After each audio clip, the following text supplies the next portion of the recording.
State of the Sunflower State in front of the House chamber, and President Biden delivers his farewell address before the nation. KOAM News at 10 is next. Now at 10, the past, present, and possible future of Kansas during Governor Laura Kelly's State of the State address. Plus, the president speaks to the nation during his farewell speech from the Oval Office. And a Joplin mother expresses her pride and fear as her sons fight fires on the West Coast. The 4 states' most watched news starts now. Kansas Governor Laura Kelly delivers the State of the State speech this evening. This is KOAM News at 10. I'm Dow Quick. The governor spoke in front of Kansas lawmakers in the House chamber tonight. Kelly focused on accomplishments such as public school funding, balancing the state budget, and tax cuts, including axing the state's grocery tax. As of 2 weeks ago, no Kansan is paying state sales tax on groceries. As you all know, it took a while, but we got it done. And there's more relief on the way. In total, I've signed into law $2 billion in tax cuts. Kelly went on to say it's time to focus on the future of the Sunflower State. She says priorities include investing in child care, public school funding, and a multi-generational push to protect the water supply. Missouri state law officers and other officials await more details as they prepare to implement various executive orders signed by the new governor of Missouri. Governor Mike Kehoe signed 6 executive orders since taking office on Monday. It's part of his Safer Missouri plan. One goal is addressing illegal immigration. He issued one order to designate a trooper in each region to attend immigration enforcement training. Kehoe wants to crack down on illegal immigration and drug trafficking and hopes this will help apprehend criminal offenders. Another executive order invokes the Highway Patrol to also help collect immigration status of those charged with crimes to add to a statewide crime data reporting system. The state is still working on how to implement that plan. President Joe Biden spoke to the nation this evening in a televised address from the White House. He highlighted accomplishments of his term just days before the inauguration of President-elect Donald Trump. Natalie Brand has the latest from Washington. My fellow Americans, President Biden delivered his farewell address to the nation from the Oval Office Wednesday night, capping a more than half-century in American politics. I've always believed, and I've told other world leaders, America can be defined by one word: possibilities. He celebrated a long-awaited ceasefire hostage release deal between Israel and Hamas, The elements of which I laid out in great detail in May of this year. This plan was developed and negotiated by my team. President Biden didn't name President-elect Trump during his remarks, but warned about what he says gives him great concern. Today, an oligarchy is taking shape in America of extreme wealth, power, and influence that literally threatens our entire democracy, our basic rights and freedoms. The president, who is also a U.S. Senator for 36 years, touted major legislative wins during his single term in the White House, from a bipartisan infrastructure bill to the Inflation Reduction Act, considered the largest investment in clean energy. The rest of the world is trying to model it now. It's working, creating jobs and industries of the future. And a new law to expand benefits for veterans exposed to toxic hazards such as burn pits. Meeting our sacred obligation to over 1 million veterans so far who are exposed to toxic materials, and to their families, providing medical care and education benefits and more. President Biden leaves office with a 39% approval rating according to Gallup. But he maintains the nation is on better terms with allies around the world and will long reap benefits from historic investments at home. Natalie Brand, CBS News, Washington. The tradition of a presidential farewell address dates back to George Washington. In that speech, Washington announced his plans to step down from the presidency after 2 terms in office. Chief Meteorologist Doug Hetty joins us now with our first look at the weather. Well, it definitely turned out to be a decent Wednesday for us today. Temperature is not bad. We made it up to 44 for an afternoon high. Cold start, 19, but our average high is 44 degrees. So right about where we should be for this time of the year. But we're actually going to start to warm up a bit as we go through the next few days. We do have pretty much clear skies. There's not a whole bunch going on. We're going to stay fairly calm tonight and really over the next 2 days, we are looking pretty good. Plus, we're going to see a warm up. So let's go into Thursday morning. It's going to be a cold start. Temperatures starting right around 30 degrees. But once we get into the afternoon, it looks pretty good. Look at this. We go into the upper 40s for afternoon highs. Let's go into Friday. We are going to get some clouds that start to increase and even a chance for a few showers once we get into the evening hours, but high temperatures into lower 50s. We'll talk more about this coming up here in just a bit. See you soon. Two brothers from Joplin are helping with the containment of the California fires. Jacob and Jaron Christensen are both former Marines. Their mother, Erica, talked to us about her sons today. She says she understands why they chose to put their lives on the line to help others. Jaron was actually did fire rescue for the Marine Corps. So he started it. He went and joined the Forestry Service in Missouri. And then Jacob joined too, because it's a veteran crew. Erica tells us her uncle is also in California helping with the Red Cross. A casino in Quapaw opens its doors for the 2025 Joplin Business Expo. That story is coming up, but up first. A dental school in Joplin looks to save people some teeth and some money.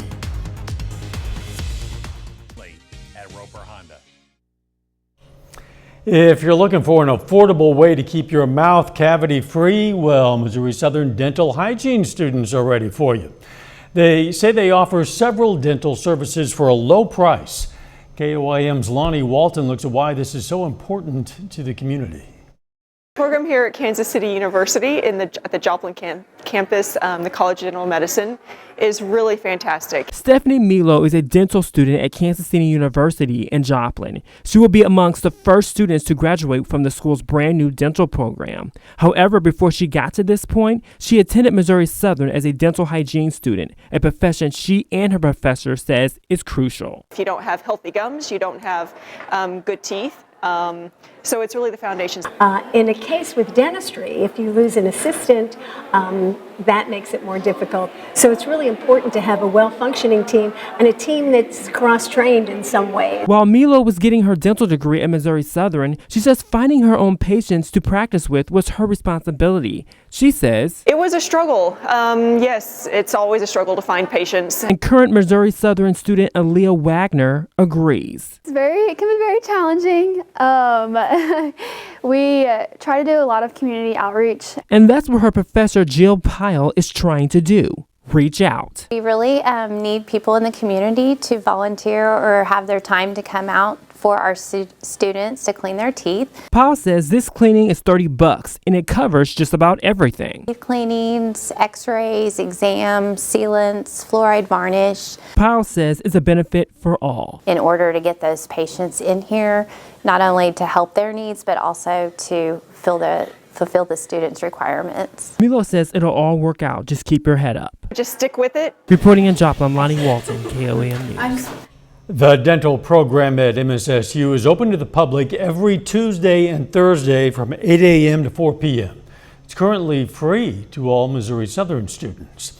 Tax season is just around the corner, and for many people, choosing the right professional to work with is essential to the filing process.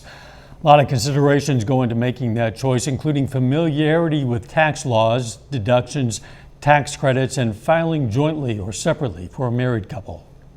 You want to ask questions about how long it's going to take to get your return and certainly how much it's going to cost.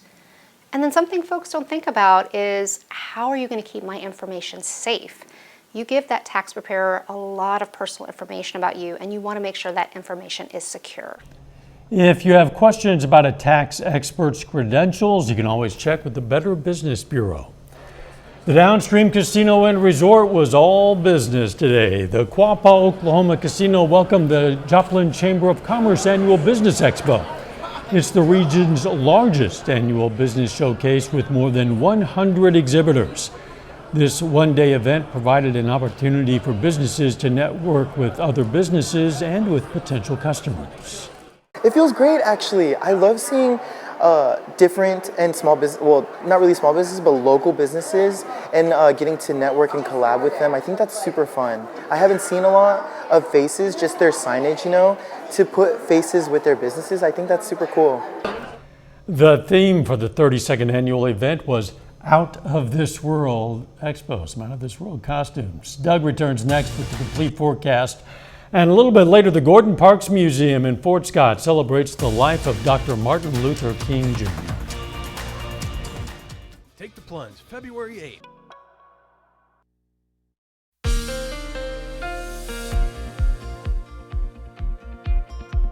Well, it definitely turned out to be a decent Wednesday for us today, but of course, temperatures are cooling down outside for us right now. It's not going to be near as cold as what we did see last night when we dropped back into the upper teens. Tonight, most of us near 30, and you can see most of us right now are sitting into the low to mid 30s across the region. The winds are out of the south at about 5 to 10 miles per hour. What this is going to do is actually help our temperatures warm up quite a bit as we go into the next couple days. So today was right about where our average high should be, but as we get into Thursday and Friday, our high temperatures are going to be 5 to 10 to 15 degrees above normal. All right, looking outside, not too much going on. Of course, it's been pretty quiet today. We had those snow showers last night, but there's not a whole bunch going on across the Central Plains. We have one little weak system shooting across the Great Lakes, some rain down across the Gulf Coast, but look at our jet stream.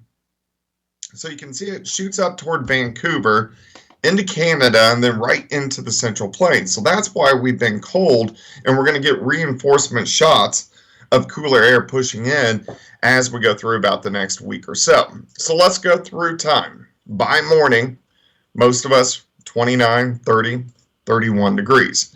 As we go through the morning hours, most of us into the mid 40s by noon, which is pretty good. That's warmer than what we saw today. As we get into the afternoon, I think most of us 50, 51, maybe even 52 degrees. So it looks pretty good for Thursday afternoon. I think we're going to have plenty of sunshine across the region. So Thursday is going to be a great day. Heading into Friday, partly cloudy skies to start, not near as cold. In fact, we drop back into the mid 30s and then we actually rise toward dawn. So we're going to be into the upper 30s to near 40 to start Friday morning. As we go through the day on Friday, we get into the 50s, but look at the clouds increasing. Even a few showers start to increase by Friday evening.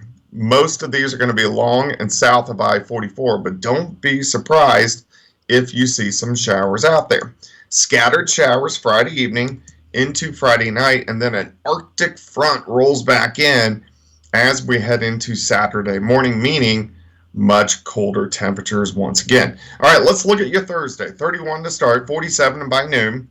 High temp, right around 50 degrees. Let's go into your weekend. If you're heading north, of course, the Chiefs, they have a big playoff game at 3:30 Saturday afternoon. So here's 3 p.m. It's going to be dry, but look at those temperatures. 24 degrees, most of our region, upper 20s to lower 30s. As we get into Sunday, it doesn't get much better. Look at our high temps. The Arctic air is in place. We're sitting mainly into the mid-20s.